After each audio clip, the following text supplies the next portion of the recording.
Let's go, Max Johnson. What should LSU do about this quarterback position? Should Garrett Nussmeier get some reps? I want you to comment down below, and let's have an honest discussion today about Max Johnson, who, of course, has been thrown a lot of different curveballs, whether it be pass protection issues, whether it be new offensive coordinator, no running game, the list goes on and on. But I want to focus mostly just on Max himself. Is he actually a good quarterback? Now, in the background, you see Kayshon Boutte making a really amazing touchdown catch, something he obviously is really good at. And as many of you know, we will not have Kayshon the rest of the season, which brings up an interesting question. Should we just go on ahead and give the football to Garrett Nussmeier? Well, we'll get to Kayshon in just a second. So obviously this was an extremely impressive play by Max Johnson, which kind of set the tone for this game, a game that we ended up winning. And this was probably Max's best performance since obviously his Florida game from last year. And he showed great leadership. He was on the road. And obviously this touchdown throw in and of itself was really impressive. Now, as we always say about Garrett Nussmeier, this guy is such a great teammate. I mean, and that goes back to the spring game. He's always on the sideline. He's always very supportive, which obviously helps out this situation as well. Now, obviously, this throw was probably Max's most impressive throw on the season. LSU allows this blitzer to come unblocked, which is what you want to do in this situation. And we need Max to make this unblocked blitzer miss, and he obviously does. He steps up in the pocket, and even with the guy in his periphery coming straight down at him, he's able to throw the football around him right into the path of Kayshon, and he also throws it low to where only Kayshon can make the play. Obviously, this is really elite quarterbacking, making somebody miss, making a play on your own, and then, of course, stepping up in the pocket and making a big-time throw. So, obviously, Max Johnson was really good in that game versus Mississippi State.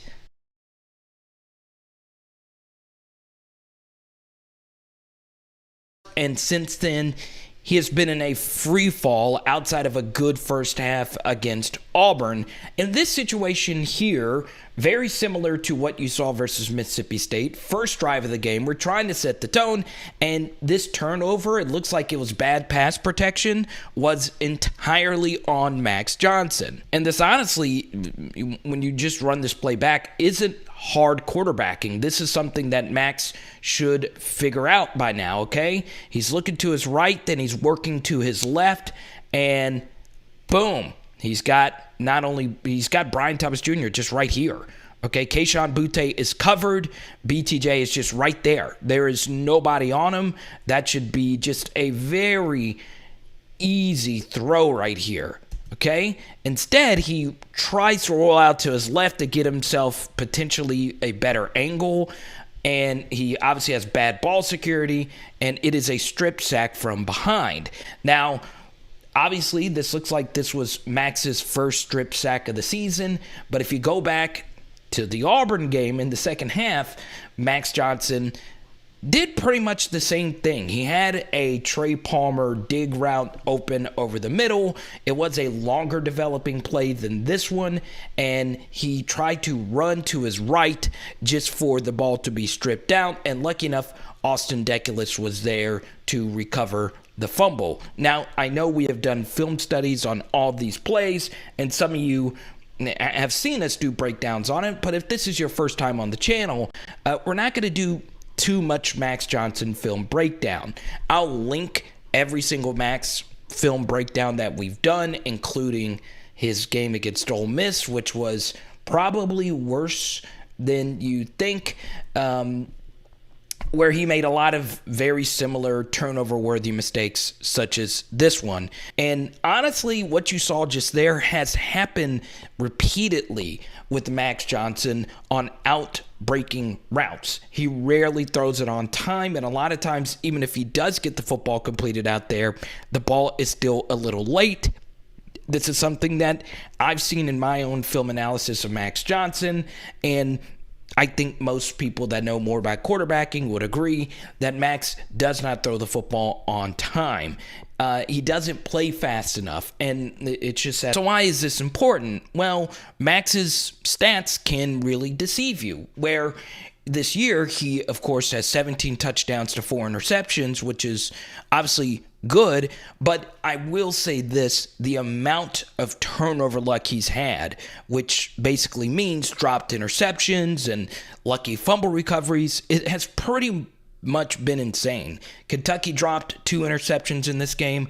Auburn dropped a few interceptions and missed a fumble recovery opportunity, and the list goes on and on. And we haven't even talked about the UCLA game where Max Johnson missed a lot of throws in that one as well, including a 65-yard touchdown to Trey Palmer over the middle that was just a simple pitch and catch completion for 12 yards. If you throw it to Trey, he scores a touchdown, and he undershot him. So, long story short, yes, you can look at stats, and you can even look at an advanced analytic like EPA per play, where LSU is 7th this year as far as EPA per pass is concerned, and that's obviously really good, but the bottom line is Max Johnson hasn't been good overall, and that includes a stat such as QBR, which Max Johnson is 8th in the SEC in QBR and outside the top 50 in QBR as well, which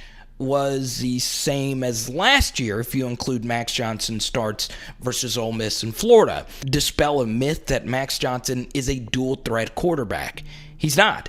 He is not an elite runner. He is not a guy that it really gives you a threat with his legs. It's simply not true. He's closer to Mac Jones than he is even a Joe Burrow when it comes to running ability, and Mac is able to overcompensate his lack of running ability with anticipation and throwing on time and all these things that Max Johnson has not been doing this year. So yes, it kind of sounds like I'm being critical of Max, but I think part of the issue, and we've touched on this in live streams, is we got so carried away with Max being 2-0 in his starts last year. Now, he was really good in those starts versus Ole Miss and Florida, but it was honestly far from perfect. Yes, it was a skeleton crew, but when you look at QBR and a few other things that happened in that game, particularly in the Ole Miss game, where we did a whole film study of just some really bad red zone mistakes Max made in that game. And then this year, where Max had a huge drop-off is just simply in his pocket presence. He does not trust his offensive line, and he throws off his back leg way too much. Now, that's not too much of an issue if you're Aaron Rodgers or Patrick Mahomes, but it is an issue when you don't have a big enough arm to compensate throwing off your back leg. And if your anticipation at times is very shaky, you also cannot throw off your back leg and make off-platform type of plays. Now, that's not to say Max can't make throws in that type of scenario. It's just that he can't do so consistently. So that's something else that Max struggles with. And even though we're not going to show it to you, we're just going to give you some positive Max clips, including this ball to Kayshawn. This, to me, is the biggest red flag. Well, I wouldn't say it's the biggest, but it is very concerning, is Max's crunch time ability. And once again, there's not really a metric out there that specifically covers fourth quarter crunch time throws, but Max Johnson has simply not been good in this category. Even in the Florida game, he missed a lot of throws, and we just kind of forget about it because, well, someone threw a shoe. And the Ole Miss game is kind of the same way. He missed a few throws in the red zone in that game that would have put that sucker away in the second half. The weather changed, and a lot of different things. There's a lot of different excuses you can make there, and they're all valid. It's just he just didn't get it done, and that kind of bled over even in this Mississippi State game where he missed a few throws in the fourth quarter. The Auburn game, he missed a few clutch throws, and there weren't any clutch throws to make versus Kentucky because they beat us down. And ironically, he actually played his best football at the end of that game. So, it's just an observation. Those things tend to even themselves out over time. But still, Max Johnson, that's been a big issue just based through the few games that we've seen thus far. Also, ironically, you'll see it in the background, I don't think we're playing Max's favorite wide receivers, which I think will be very interesting now that Kayshawn is out of the picture, which is by far his favorite receiver. It's going to be interesting to see what LSU does with their wide receiver rotation. But how will Max Johnson look with a guy like Trey Palmer, who you see these two connecting on a deep touchdown? But you saw earlier that Max missed Trey Palmer on a wide open touchdown versus UCLA. And in fact, Max and Trey have had a rough go at it as far as their chemistry is concerned. This is something that you'll see repeatedly whenever you study Max Johnson, is when Trey is wide open, Max will miss him. Or when Max throws to a wide open Trey, he'll drop it. Like enough on this play versus Mississippi State, that did not happen. Now, there you go. We covered Max from top to bottom, right? And if you want to look deeper into his performances from last year, I highly recommend you check out those film studies from then. But now let's talk about the now, okay? And should LSU potentially play Garrett Nussmeier to see what they potentially have, especially with five-star Walker Howard coming into this next class? So, look, let me first say this before we get into Garrett Nussmeier. Let's talk about the LSU design, and let's talk about Jake Peetz. So I've spoken to a few people that are smarter about this kind of stuff than I am. The 2019 offense is mythology. It worked, and it worked because LSU was extremely talented, not only in the booth, but just Joe Burrow, right? And the receivers that we had, and Clyde, and Joe, and Lloyd Cushenberry, whoever you want to mention. The 2019 LSU offense is a great idea in theory, but I've made this comparison a lot. For you soccer fans out there, reminds me of prime Barcelona, and they played that tiki-taka short pass style. And you look at the '98 Bulls; they ran that triangle offense, and those offenses look great because they had the players to run it. Okay, and that's the thing. The 2019 offense, which features a lot of five-man protections, it features a lot of quarterbacks making very quick decisions at the line of scrimmage. It puts a lot of pressure on your signal caller. Quite frankly, Max is not talented enough to run this offense right now. And that makes a lot of sense because he is only in year 2 of his development. So I think LSU needs to get rid of this 2019 offense. Or if they're trying to do what they did with Joe Burrow, stop it. You just can't do it because Joe is one of a kind, and that offense featured a lot of experienced players. 2 of the top 10 receivers in the NFL this year was on that offense. Clyde Edwards-Helaire, Terrace Marshall. You're seeing Cole Taylor right now. As you guys have seen in our film studies, only Max didn't get to play with Eric Gilbert all that much. He only has gotten to play with Cole Taylor, and Cole has had his growing pains and protection. This was him actually making a big play for us. But that's also been an issue, and Thad Moss is no longer a part of this team, and he was just good at everything, blocking, catching, and all of that. We just don't have the players. That was kind of wild. Huh? Yeah, we just don't have the players to run that offense. Like we it's not that we don't have talented players now. It's just you need some true one-of-one game breakers everywhere for that offense to work. And that is simply what we don't have right now. And you got to have the guy at quarterback for you to be able to run 2019 concepts, because it does feature a lot of 5-man protections. And even though this was 6-man protections, it does open you up for a lot of exotic blitzes. And our offensive line, as many of you know, isn't as good as the offensive line then, which won the Joe Moore Award. And a lot of the reasons why that offensive line was so good is because Joe Burrow was so good at avoiding sacks and making quick decisions, something, as you guys have seen today, Max has not been able to do. So yeah, while I've been very critical of Max, honestly, he's been pretty good when you factor in all the context. A lot of the things that haven't gone his way, a lot of the unfortunate breaks. Yes, he is an extremely flawed quarterback. He's not really an elite athlete, but he's just good, and he can win you a lot of SEC football games, just not the way he's playing right now.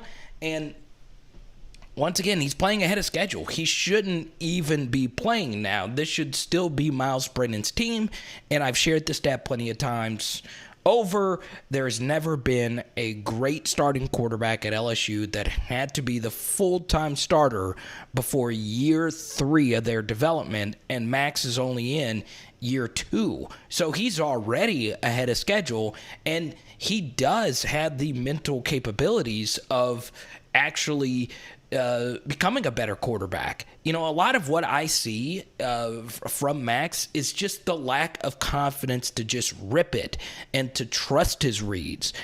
There was a miss versus McNeese, ironically, where he had Jeray Jenkins, a guy he has a lot of game experience with. He just wouldn't rip it over the middle for a touchdown. And Max didn't trust his read. And ironically, on that play, he actually made the right read. He just wouldn't throw it. So some of it just comes down to comfort. And what I would do if I was Jake Peetz now, especially since Kayshawn is out of the picture, I would go to Max and say, look, who are the wide receivers you would like to play with? And who are the wide receivers you would like to develop some rapport with, and then develop a rotation from there. So now we get to Garrett Nussmeier. Should LSU play Garrett Nussmeier now for sure, now that Kayshawn is no longer in the picture for 2021? Not right now, okay? And I'm actually pretty strongly planted into this. I think it's way too early to play Garrett Nussmeier. For one, you do only have 2 scholarship quarterbacks on the roster, okay? Now, I don't think Max is transferring anytime soon, but I would just keep things the way that they are right now because of your roster quarterback situation. Now, the second thing is I want to see what Max looks like without Kayshon Boutte, right? Now, obviously, the common thought process would be, well, Max is not going to be as good without Kayshon Boutte. And I would tend to agree with that because, let's be honest, Kayshon Boutte has made Max look as good as he's looked up to this point. I don't think any one of you would disagree with that. Obviously, especially when you look at the Ole Miss game where Kayshawn, of course, went Super Saiyan with over 300 yards receiving. And a lot of that was created because of Kayshawn doing Kayshawn things. But the exact opposite could also happen as well. What tends to happen with some quarterbacks when they have a primetime, big-time receiver, they'll tend to lock in on that quarterback and force it to that wide receiver and force it to him even though he is not the right option. So maybe this will free up Max Johnson's thought process to where, okay, Kayshawn's my best player, let me just force it to him. And instead, Max play more of a style where I'm going to throw to the open guy. Maybe that happens, but we need to see it first. So I am interested to see Max without Kayshawn. Also, as far as Garrett Nussmeier is concerned, you know, Nuss's game is so different than Max. He can make off-platform throws. And he does play a Zach Wilson type of style of quarterback, an Aaron Rodgers type of style of quarterback where he is more comfortable off platform. And let's be honest, Garrett Nussmeier is one of the most accurate quarterbacks that has ever gone to LSU just based off his senior statistics. There's a lot to like about him as far as intangibles and all of that is concerned. I would like to see Garrett Nussmeier get a start later on in the season, especially considering he was a spring early enrollee. And as we always like to do, a lot like yesterday, we save you one last little curveball here at the end, okay? And I wasn't going to touch on this, but I kind of do now that it's just on the top of my mind. We also have a pretty unprecedented situation right now at LSU with Myles Brennan. So Ed Orgeron says Myles Brennan will not probably be back by the Alabama game. I think that was the date that they had set. There's no telling the severity of his injury and his recovery up to this point. But let me phrase it this way. I think Myles Brennan should try his hardest to come back and play this season. Now, it seems as if that doesn't make any sense, right? LSU is nowhere close to a playoff. It seems as if we don't have a whole lot to play for. But there is a micro and a macro reason. The first reason is, well, Myles is just itching to play. You know, you put in all this work in the offseason just to have this freak whatever accident that actually happened, and he's not able to help his team. So the first thing is it would just be unbearable for him personally to have to wait another season and then have the awkward decision about what he wants to do with his future. I say to Myles Brennan, and I'm not just saying this because obviously I would like to see him play. I think it would do him some good just to try his best, if he's fully healthy, to give it a go right now. Then there's a macro reason why I would actually try to come back, because this NFL draft class of quarterbacks isn't really all that great. Now, Myles Brennan doesn't really inspire a whole lot professionally outside of his cannon of an arm because he's not much of a dual threat playmaker in that aspect. But this draft class is extremely weak. And if Myles somehow was able to come back and put together 3 or 4 decent games of film, I think if you came the week after the Alabama game, okay, that sounded a little weird.